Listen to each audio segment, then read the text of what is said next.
La industria es el motor de Euskadi, es competitividad y es empleo de calidad, y es nuestra apuesta de futuro. Euskadi espera liderar el renacer industrial europeo, y esta ambición se concretará en el Plan de Desarrollo Industrial 2028. La Ley de Transición Energética y Cambio Climático nos brinda una oportunidad que debemos aprovechar al máximo.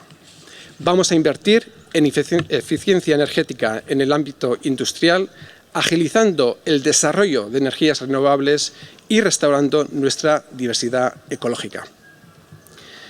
Asumo estos compromisos con ilusión y con humildad.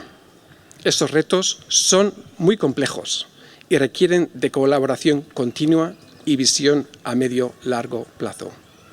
Guztion artean lortuko dugu.